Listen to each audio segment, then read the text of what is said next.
Olá, eu sou Eduardo Wolff, editor do Estado da Arte. Hoje nós estamos aqui com Jeffs Carvalho e Miguel Forlin, nossos críticos de cinema, para conversar sobre Ingmar Bergman, cujo centenário se comemora neste 2018. Jeffs, Miguel, muito obrigado por terem vindo. E Bergman é celebrado neste ano de 2018 e sempre é celebrado como o grande diretor, talvez a figura mais proeminente do cinema europeu do pós-guerra, que foi bastante rico, né? Essa mostra que nós temos no Cinesesc cobre um período de 30 anos, 1953-1983, com Mônica e o Desejo, até Fanny e Alexander. O estilo de Bergman já estava mais ou menos delineado nos primeiros filmes, Mônica e o Desejo, por exemplo? O que vocês acham? Eu acho que sim. Alguns elementos já estavam presentes. O estilo dele iria se definir posteriormente, a ponto de a gente dizer que agora nós temos um cineasta que conseguiu unir todas as suas preferências, todas as suas características, né? Mônica e Desejo talvez seja o primeiro filme maduro do Ingmar Bergman, e apresenta algumas características que iriam se consolidar em O Sétimo Selo e Morangos Silvestres, principalmente esses dois filmes, né? Depois disso, ele iria para uma fase onde ele faria muitos experimentos, né? Ele tentaria flertar com um certo formalismo, mas eu acho que Mônica e o Desejo, tanto do ponto de vista temático quanto do ponto de vista estético, já é um filme que delineia muitas das características que iriam se consolidar em filmes posteriores. Perfeito. Mas não acho que seja um filme pronto, assim, definido, que a gente possa dizer inteiramente Bergman. Ainda a gente consegue ainda ver algumas influências, algumas referências. Você mesmo chamou atenção para mim numa conversa nossa, não faz muito, e no catálogo, deixa eu mostrar rapidamente aqui para o pessoal, o catálogo dessa mostra do Cinesesc, que se encerra no dia 3 de julho hoje, mas os filmes são eternos e continuam aí para todo mundo ver. Sempre. Se fala muito, o próprio Bergman falava de uma espécie de incômodo dele, quando um crítico francês, né, comentando Sonata de Outono, que é um filme já da década de 70, elogia o filme, mas diz que é um perfeito filme à la Bergman, né? Um filme bergmaniano. Né? E ele se incomoda, Se incomoda com a ideia de que esse estilo. Mas essa ideia de que é um filme que você bota o olho, você assiste e sabe que é Bergman, Mônica e o Desejo, você acha que já está com essa formatação? Completamente eu diria que não, mas eu acho que já é um filme Bergman. Eu acho que a gente olha para Mônica e o Desejo, a gente já percebe, talvez mais do ponto de vista temático. Porque essa discussão sobre a juventude como um período de idílio romântico e o início da vida adulta como o início de uma série de lamentações e de angústias e de responsabilidades é algo que se repetiria constantemente em outros filmes, né? E essa ideia de que, eu acho que esse é um ponto, Mônica e o Desejo toca num ponto central da filmografia do Bergman, que é a questão de que é impossível você escapar da vida, né? Porque os personagens eles tentam escapar, eles buscam uma certa... O filme chama Um Verão com Mônica, Um Verão né? com Mônica, não sei. Eu acho que esse título ele é mais preciso, porque dá essa ideia de uma coisa que foi construída, mas que tem um prazo de validade. Dura Exato. só um certo tempo, por quê? Porque a vida aparece com todas as suas dores e lamentações. Falaremos mais disso. E ao mesmo tempo, eu acho que também ele já inaugura ali, além de termos formais, em termos formais, ele também já começa a inaugurar, de certa forma, como é que ele vai, toda a temática que ele vai abordar, a partir disso que o Miguel está falando. E o Mônica e o Desejo, eu acho que é um marco, exatamente por causa da ideia de verão e na maneira como ele enfoca aquela juventude. E já ensaia até no próprio filme anterior, que chama exatamente Juventude. 51, né? Que é o quê?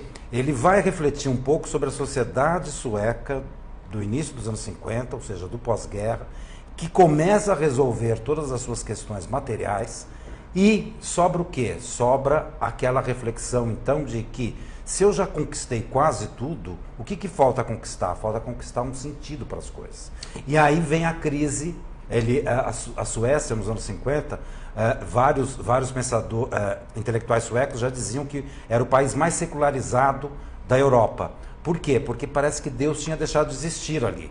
Por quê? Tinha sido uma sociedade com conquistas muito fortes na área material. Então, como é que fica o lance espiritual? Então, aí já começa, de certa forma, um ensaio para o que depois, por exemplo, na trilogia do Silêncio, ele vai desenvolver com toda pertinência. Então, perfeito. são as duas coisas. Eu acho que é um marco já formal, Eu acho que é um filme que lembra muito alguns ecos do neorrealismo, né, a maneira como ele trata, mas é o olhar do Bergman já aí, de um cinema. O Bruno Andrade escreveu isso o título do artigo dele no Estado da Arte. O nosso colega Bruno, ele chamava que o Bergman tem a coragem de filmar a verdade. E é isso exatamente que ele está buscando já no Mônica e Desejo. Agora, vocês abriram o flanco aí para questões bastante profundas, né? Bergman é considerado por vezes um diretor, eu não vou dizer hermético, mas um diretor difícil no tipo de reflexão existencial, nos temas metafísicos e por vezes até teológicos, né? Que vocês muito bem descreveram com essa imagem da reflexão sobre Deus, sobre o aspecto espiritual, e que ficou consagrada nos 3 filmes, O Silêncio, A Luz de Inverno e Através de um Espelho, filmes já do início dos anos 60, como o Silêncio, a trilogia do Silêncio ou a trilogia do Silêncio de Deus especificamente, né? A angústia que os personagens experimentam em virtude dessa consciência atormentada por um Deus que não se faz mais presente. Agora, como traduzir isso em filme? Em alguns momentos ele parece ser necessário para ele recorrer à teatralidade, a elementos teatrais muito fortes, para dar vazão aos personagens poderem refletir sobre isso. Como é que vocês encaram esses 3 filmes? Quais deles vocês acham que são os mais bem-sucedidos? Como é que vocês acham que esses temas são tratados cinematograficamente? Eu acho que talvez, da trilogia você está dizendo, Exato, do Silêncio. Exato. Eu acho que talvez o Silêncio seja formalmente o mais elaborado. O mais radical também. O mais radical né? também, porque ele já começa, de certa forma, uma espécie de experimentação que depois vai ser um marco, por exemplo, com Persona. Mas eu acho que ele já começa aí uma busca estética mais profunda do que só, ou a tentativa de traduzir esteticamente esse tipo de discussão. Mas é um cinema que traz, eu acho que isso que é talvez uma característica forte do Bergman e uma influência muito grande no cinema contemporâneo todo, mundial eu diria, é que ele traz uma espécie de reflexão, ele cria um cinema, ou em outras palavras, é um cinema que pensa. O Bergman, para muita gente, ele às vezes é fadonho, cansativo, chato. É porque ele é um cinema reflexivo. Só que ele não é reflexivo só em termos de conteúdo. Ele é reflexivo em termos formais também. E eu acho que O Espelho é o primeiro, talvez dos 3... O Espelho é do Tarkovsky. O Silêncio. Eu confundi com Através do Espelho. O Silêncio é o primeiro que faz isso. Que ele faz isso com muita ênfase. É um filme difícil, inclusive. É um filme meio aberto, porque você tem algumas coisas que você fala, você não mas sabe qual é a cidade, É um filme muito sugestivo. Como é que fica o garoto? E é incrível, né? Porque é o mesmo garoto que vai abrir o Persona depois. Exatamente. Então, eu acho que já não sei se o Miguel concorda. Eu acho que, eu até costumo dizer que o Silêncio é uma espécie de rascunho, né? Exato. Do Persona, de experimentos, né, formais que o Bergman iria fazer na fase posterior da carreira. No texto que o Woody Allen escreveu sobre o Bergman, que é um texto famosíssimo, né, ele menciona uma série de características do Bergman e ele diz que outros cineastas talvez até sejam melhores em algumas dessas características individuais, mas talvez nenhum cineasta foi tão completo quanto o Bergman. Não abrangia todas. Eu não sei, a gente teria de pensar, de discutir muito mais para saber se de fato o Bergman foi o cineasta mais completo da história. Mas, quando a gente fala do Bergman, a gente tem uma lista, a gente tem um elenco de características para discutir, mas eu acho que se fala pouco sobre algo que para mim está no centro da obra do diretor, que é a questão de que para ele, ele enxerga um grande problema no silêncio, que é um silêncio que a gente pode enxergar como um silêncio de Deus, e como um silêncio que existe entre seres humanos que não estão dispostos a olhar para si mesmo, a reconhecer os seus principais defeitos e a dizer aquilo que eles pensam sobre o outro. Geralmente os filmes do Bergman, né, são filmes em que há uma tensão entre os personagens de coisas que não são ditas, né, de coisas que estão latentes e que geralmente explodem, né, através de monólogos que são inesquecíveis. Exatamente. Esse ponto que eu queria chamar a atenção, você frequentemente tem esses rompantes de sinceridade entre os personagens, ou em monólogos, no caso de Luz de Inverno, por exemplo, né, nós temos a figura de um pastor que vive uma crise após a morte de sua esposa, então até aqui no spoilers para ninguém. E, bom, aí tem um momento de crise de um dos seus fiéis, em particular, né, em função do universo da Guerra Fria, aquela coisa da bomba atômica, a ameaça o mundo pode acabar. Então, você tem uma pequena cidade no norte da Suécia, um lugarejo relativamente ermo, e o sujeito angustiado com isso. E a conversa entre esses dois personagens, um dos quais é Max von Sydow, simplesmente, né, é notável, porque é o pastor tendo uma crise. Idem, né, a mesma situação ocorre com Harriet Anderson, é com ela, né, o filme que faz a personagem que segue o pastor, apaixonada por ele, profundamente apaixonada por ele, e tem um rompante de sinceridade com ela, né, dando um chega para lá, brutal com ela. Quer dizer, ao mesmo tempo que tem esse elemento do silêncio, assim, quando as coisas afloram, parece que Bergman carrega muito as tintas, né? Muito. Sonata de Outono, por exemplo, é um filme que vai sendo construído sempre com uma tensão, assim, você percebe que existe algo muito mais profundo na relação entre aquela filha e aquela mãe, mas elas não têm coragem de dizer aquilo que elas pensam sobre a outra. De repente, numa madrugada, quando elas acordam, tudo aquilo vem numa explosão de brutalidade, de sinceridade, de honestidade. Então é um silêncio assim, que é um silêncio que talvez venha da própria estrutura da realidade, dos tabus sociais.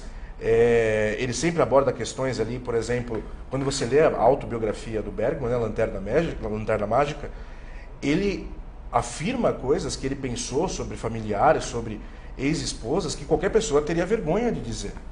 Assim, ele tem uma sinceridade, uma abertura enorme. Ele tem uma verdade, na verdade, e ele coloca isso em cada fotograma do cinema dele. Isso é um elemento interessante para a filmografia dele, porque tem na Lanterna Mágica, eu lamento não ter a edição portuguesa, brasileira, que é essa edição da editora Relógio d'Água de Portugal, uma belíssima edição.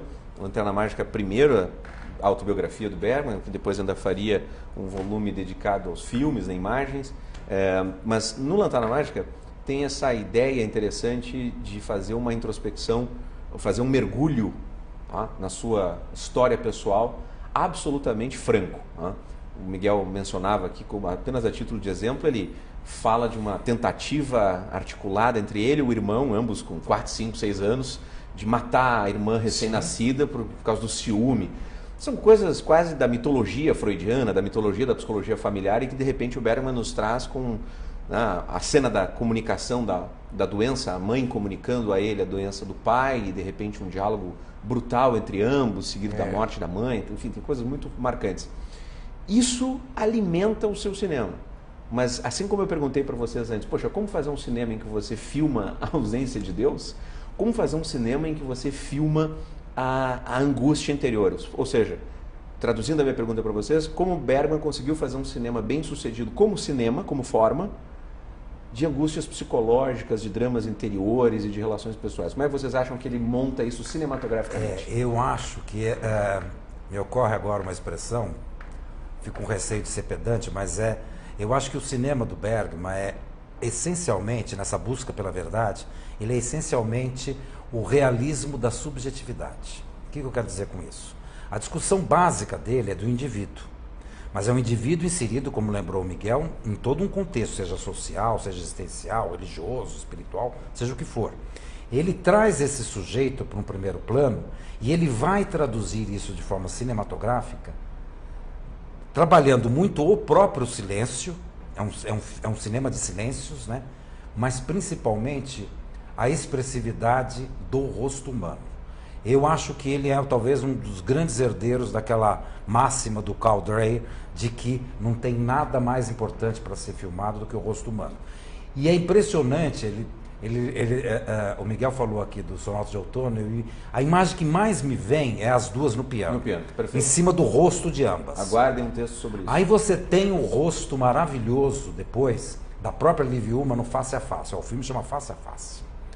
Na verdade, o cinema do Bergman... Uma das cenas mais marcantes de Persona, uma das imagens mais simbólicas de Persona, também a confusão dos rostos de ambas, lado a lado. Quando a gente lembra sobre Bergman, a gente lembra de e ao mesmo tempo que ele faz, naquele livro, a linguagem secreta do cinema, do Carrier, do Jean-Claude Carrier, o roteirista, ele conta uma história do Bergman que é genial no Persona. Porque é uma sequência que incomoda. Por quê? São 8 minutos, vocês devem se lembrar, da Bibi Anderson, que faz a enfermeira, ela está narrando uma história.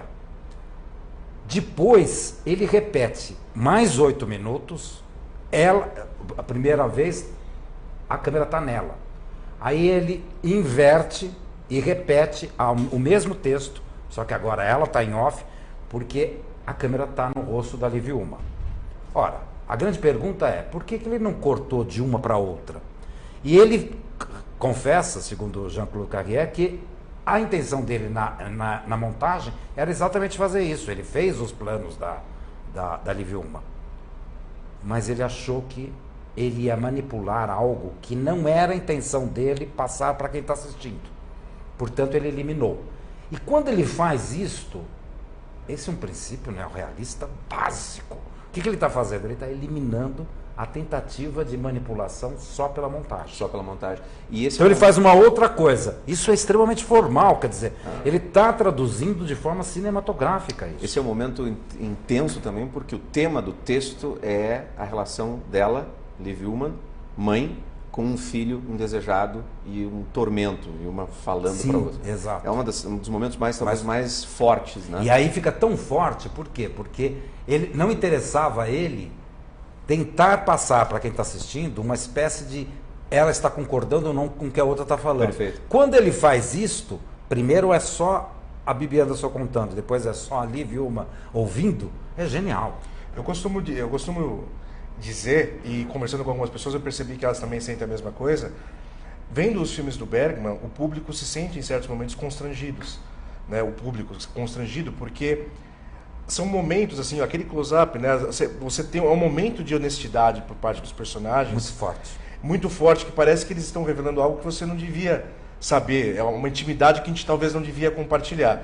E eu concordo plenamente com o Jeffs. Eu acho que o close-up no cinema do Bergman é uma das bases fundamentais. Eu acredito que os monólogos, né, eu acho que é um recurso que ele se tornou um mestre. Eu acho que ele usa como poucos no cinema, talvez seja o melhor sobre usar monólogos na arte cinematográfica. A fotografia é um outro elemento, né? Ele vai trabalhar com o Gunnar Fischer, depois com o Sven Nykvist, que são dois grandes diretores de fotografia. E ele é um cineasta tanto do preto e branco quanto das cores. E ele trabalhou sempre, se a gente pensar em Gritos e Sussurros, por exemplo, o uso do branco, o uso do vermelho, né? Ele é um sujeito que sempre viu significado nas cores. O uso do vermelho em imagens, dificílimo. Dificílimo, é. E ele sempre viu o significado nas sombras, do preto e branco, nas cores, do cinema em cores. Então, ele é um cineasta, as pessoas costumam dizer que ele é um cineasta muito verbal e muito teatral, né? Eu acho que ele tem essas características, mas eu acredito que ele também é um cineasta muito cinematográfico. Mas eu acho que eu uma vez discuti isso muito tempo com um amigo que defendia a ideia de que ele era menos cineasta e mais diretor de teatro. Eu discordo completamente. Eu também. Por quê? Porque, pelo contrário, na verdade, ele se vale, o Visconti um pouco também, ele se vale de toda a experiência dele no teatro para criar a sua mise-en-scène cinematográfica. Por quê? Porque a mise-en-scène é basicamente a cena que o teatro tem. Agora, ele faz isso de forma cinematográfica. É maravilhoso. E eu não sei se vocês concordam, mas só para a gente passar para um comentário de dois filmes indispensáveis na filmografia de Bergman e para os espectadores não ficarem na vontade apenas, dificilmente alguns filmes terão tido mais imagens marcantes e, portanto, plenamente cinematográficas do que O Sétimo Selo e Morangos Silvestres. Sim, exatamente. Por mais que as atuações sejam obviamente extraordinárias e a estrutura dramática toda seja fantástica, são filmes cujas imagens, o relógio sem ponteiros, o corpo no próprio caixão, se vê na sua imagem, o rosto sem, né, aquele indivíduo faceless, né, aquela sem rosto, floresta, o uso tudo isso em Morangos Silvestres, né? E em O Sétimo Selo, a cena da morte, o cavaleiro jogando xadrez com a morte, a cena da dança, né? São imagens icônicas do cinema. Quer dizer, ele é particularmente dotado para fazer imagens marcantes e montagem. E ele afirmava ser um diretor de teatro medíocre, ele acreditava que ele era um diretor de teatro medíocre e que ele era um melhor cineasta. E ainda assim, como cineasta, ele também se via de certa maneira fracassado, porque ele dizia, por exemplo, que o melhor cineasta para ele era o Andrei Tarkovsky, porque o Andrei Tarkovsky ele dizia que ele andava por quartos nos quais o Bergman sempre tinha dificuldades em andar, né? Que é essa ideia de que o Andrei Tarkovsky era um cineasta que sabia misturar muito bem realidade. Era uma admiração recíproca, né? Recíproca, porque o Tarkovsky claro. se considerava uma espécie de... Talvez o cineasta que mais o tenha influenciado tenha sido exatamente o Bergman. E acho que quando ele, a partir de Silêncio, ali, com Silêncio, Persona, eu acho que há uma reflexão do próprio Bergman sobre ele como cineasta. Eu acho que ele tenta encontrar maneiras, a gente falou anteriormente sobre esse artista sempre inquieto, à busca de novos desafios, né? Eu acho que ele tenta encontrar maneiras de passar aquilo que ele passou através de diálogos, através de monólogos, pela imagem. Se a gente pensar em O Silêncio, né? O Silêncio é um filme que a gente não sabe exatamente o que está acontecendo. O que está acontecendo, exatamente. As duas irmãs e a criança chegam numa cidade. Essa cidade a gente não consegue localizá-la em um determinado lugar. E aquele quarto de hotel ele parece muito mais um pesadelo e um sonho do que um ambiente de realidade. Há uma tensão ali, há muitos elementos psicanalíticos, né? Remetendo entre a mãe e o filho, entre as irmãs, desejos e tudo. E ele consegue transmitir essa inquietação, que é uma inquietação que, obviamente, as duas personagens carregam, e ele consegue transmitir não através de as personagens falando o que elas sentem, embora tenha momentos de diálogo, mas através de um trabalho de composição, de mise-en-scène, de silêncio, né, de elementos sonoros, que vão passando essa impressão de que aquele ambiente é um ambiente de calor, é um ambiente de incômodo, de tortura. Persona, eu acho que ele atinge o ápice, né, desse cinema que busca transmitir tudo, principalmente através da imagem. Então, acho que essa questão da imagem, dos elementos teatrais, foi algo que sempre não incomodou, mas que sempre esteve presente no imaginário do Bergman. Ele soube fazer disso um material de trabalho com muita eficácia. Assim, né? E ele manteve, eu acho, que o frescor do cinema do Bergman, que não envelhece absolutamente nada, nunca, é porque ele é aquele moderno que não teve a sua modernidade envelhecida. O que eu quero dizer com isso? Ele tratou, de uma certa forma, de determinados temas, nos anos 60, por exemplo, quando você tem toda a explosão do Godard, já tem toda a consolidação do cinema do Resnais e tal. Eu me lembro de um artigo do grande crítico brasileiro José Lino Grünwald, não é bem um crítico, né? Ele é mais um ensaísta sobre cinema, e ele comenta o Silêncio. E é interessante porque ele faz uma observação, ao meu ver, completamente equivocada, porque ele quer dizer que o Bergman, por mais que o filme seja interessante e seja moderno na concepção do Grünwald, o que acontece? Ele traz temas, ele não se liberta da ideia de Deus, da ideia da crença, quando na verdade Godard e Resnais nem estão preocupados com isso. É exatamente este ponto que garante a modernidade do Bergman. Ele é um cara que não deixou de lado a transcendência das coisas. Ele é moderno e atemporal, né? O pensar o sagrado. Por quê? Porque isso vai e volta. Então, existe toda uma crítica moderna, né, digamos assim, da figura de Deus, da questão da espiritualidade e tal, como se isso fosse uma coisa extremamente negativa para a nossa tão sagrada modernidade. E o Bergman, pelo contrário, ele traz isso o tempo todo. E isso faz com que o cinema dele não tenha envelhecido nada. Quando alguns filmes do Godard estão completamente velhos. Perfeito. Agora, o arco que a gente descreve aqui cobre aproximadamente 30 anos, um pouco mais de 30 anos, porque vocês fizeram menção à Juventude, que é de 51, mas na mostra, por exemplo, que esteve em cartaz aqui, 53 a 83, com Fanny Alexander. A gente já pincelou um pouquinho de outros dois filmes aqui, Sonata de Outono e Gritos e Sussurros, pela sua cenografia extraordinária, o uso de cores, os diálogos e as imagens nos rostos femininos em Sonata de Outono e as coisas no Gritos e Sussurros. Agora, não tem como não falar desse filme extraordinário que foi uma espécie de testamento cinematográfico, que depois ele volta, apenas mais de 20 anos depois Bergman voltaria a filmar, perto de 20 anos depois Bergman voltaria a filmar com Sarabande. Ele fez alguns filmes para televisão pontualmente durante esse período, né? Mas acho que Fanny Alexander é a grande, grande obra Ele final anuncia dele, como né? a despedida, inclusive. E é um filme de traços autobiográficos impressionantes, né? O quanto essa autobiografia é relevante para apreciar a grandeza de Fanny Alexander, que me parece ser um filme que se sustenta tão para além da figura do Bergman? Concordo plenamente. Eu acho que você não precisa saber elementos da vida do Bergman para apreciar a Fanny Alexander. É uma obra completa, fechada, que é possível apreciar todos os elementos. Aliás, você não precisa assistir filme nenhum do Bergman para apreciar perfeitamente a grandeza de maneira alguma. Mas se você tem a possibilidade de saber elementos da vida do Bergman, o filme ganha um verniz diferente, né? Analisando assim, eu acho que há uma grande questão no cinema do Bergman, que é uma das questões que mais me interessa, é que o Bergman ele se considerava um ser humano muito imperfeito, né? Ele dizia que ele era um grande artista e um homem não muito bom. No que ele estava certo. Sim, se a gente pensar... Sim, ele tinha uma noção muito clara do que ele era, exatamente. Mas o que é interessante, porque obviamente ele é um sujeito que reflete muito sobre as coisas, né? E eu acho que quando você analisa a obra dele e a carreira do Bergman, você percebe que eu gosto de dizer que o Bergman ele funciona de certa maneira como o livro de Eclesiastes, né?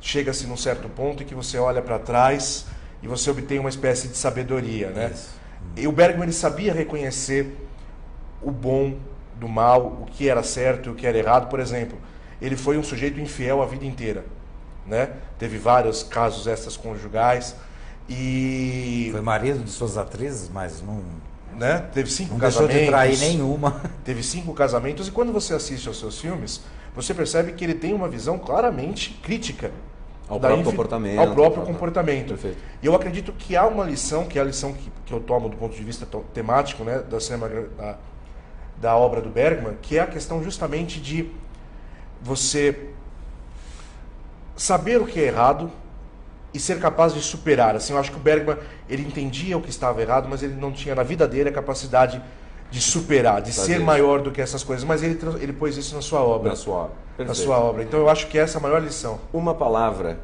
ou melhor, um título. O seu Bergman dileto, Jeffes. O seu Bergman favorito. Persona. Persona. Miguel. Luz de Inverno. Luz de Inverno. Muito bem. Eu não faço parte da entrevista, então eu não vou dizer qual é o meu favorito, mas eu queria agradecer imensamente os nossos dois críticos e especialistas, Jeffes Carvalho e Miguel Forlin. Nos vemos no nosso próximo Estado da Arte. Não deixem de acompanhar no blog do Estadão e a gente vai voltar com mais novidades, não só da área do cinema. Até o próximo Estado da Arte Entrevista, Estado da Arte do Cinema. Obrigado.